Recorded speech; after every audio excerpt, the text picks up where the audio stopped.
Sebelumnya, saya membuat video tentang karakter bintang 4 di Genshin yang seharusnya mendapatkan rating bintang 5 kalau sesuai dengan lore-nya. Videonya cukup ramai diperbincangkan, tapi rata-rata semua setuju dengan daftar karakter yang saya masukkan, yaitu Ningguang, Weidou, Keiya, Kujo Sara, Yansan, Lisa Minzy, Candice, Rosaria, dan Noelle. Sekarang, saya akan menyusun daftar kebalikan dari video sebelumnya. Daftar ini berisikan karakter yang secara lore seharusnya bukanlah karakter dengan rarity bintang 5, tapi cuma layak menjadi karakter bintang 4. Disclaimer dulu, ini adalah opini pribadi, yang walaupun sedikit pasti akan ada subjektivitas. Bersama saya, Bapak-Bapak Ibu, Bang Job, kita mulai videonya. Sama seperti sebelumnya, saya memilih karakter dalam daftar ini dengan mempertimbangkan 3 hal.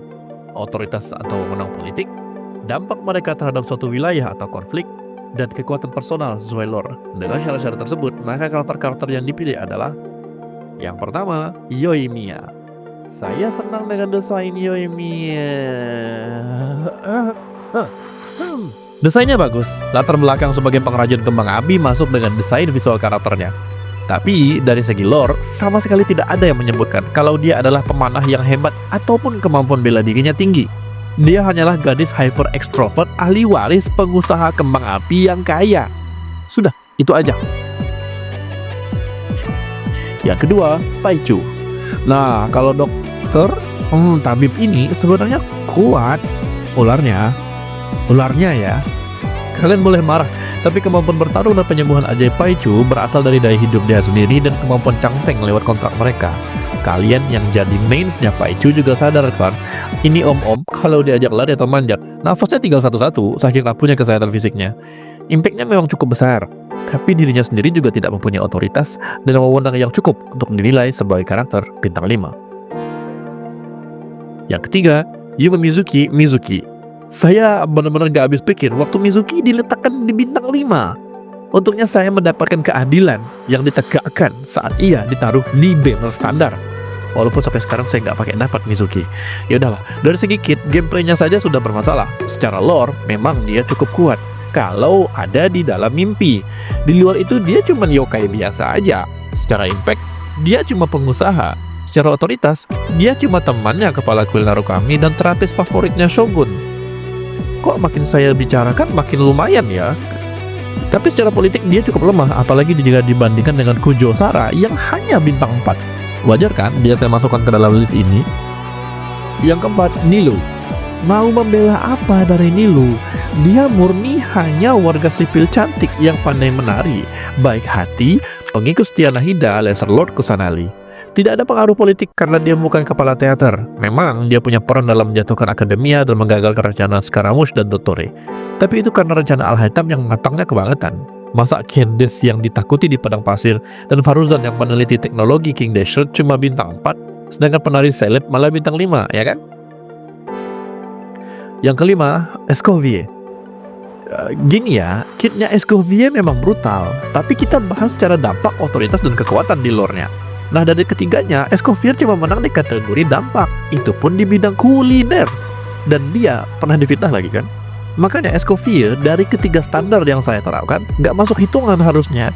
Dia sangat profesional, tapi bukan karakter yang ada di level bintang 5. Yang keenam, Chiori. Sama seperti Escoville, Chiori adalah sosok yang teramat sangat terampil dan profesional, tapi bukan di level bintang 5. Dia memang punya pengalaman dan keterampilan berpedang, tapi bukan di level sampai punya nama dan dikenal orang. Chiori lebih ke sosok desainer fashion temperamental dan bisa kelahi. Paham? Masa Chef Bruce cuma bintang 4 sedangkan Chiori bintang 5? Ini nggak masuk harusnya. Yang ketujuh, Emily. Nah, ini agak unik. Di khalayak umum, dia memang ahli parfum, bahkan sangat ahli. Tapi pekerjaan aslinya adalah petugas forensik dan bagian dari tim khusus yang dikepalai oleh Chef Bruce. Atau bukan ya? Tapi pekerjaan aslinya adalah petugas forensik yang dibekali kemampuan bela diri standar. Paling jauh, Emily harusnya cuma bintang 4 dan tidak ke bintang 5. Kenapa? Karena kasusnya sama kayak Escoville dan Chiori, sosok sangat profesional yang bisa gelut. Udah gitu aja. Sebelum masuk ke nama terakhir, ini adalah honorable mention yang saya pertimbangkan masuk dalam daftar karakter bintang 4, tapi ternyata masih layak buat ada di bintang 5. Yang pertama adalah Keqing. Dia punya jabatan tinggi di pemerintahan Liyue dan cukup terampil bertarung. Yang kedua, Hu Tao. Kekuatannya biasa saja, pengaruh juga nggak ada, tapi pengaruh dan kekuatan spiritualnya pantas bikin dia di bintang 5. Bahkan Liyue Cixing juga berhati-hati terhadap mereka. Yang ketiga, Cici. Saya yakin banyak yang menganggap dia pantas di bintang 4. Dan ya, secara pengaruh, dia cuma asisten Paichu. Tapi ingat, dia zombie yang di dalam dirinya mengalir deras kekuatan Adeptus yang saking besarnya harus disegel. Bagaimana? Pantas bintang 5 kan?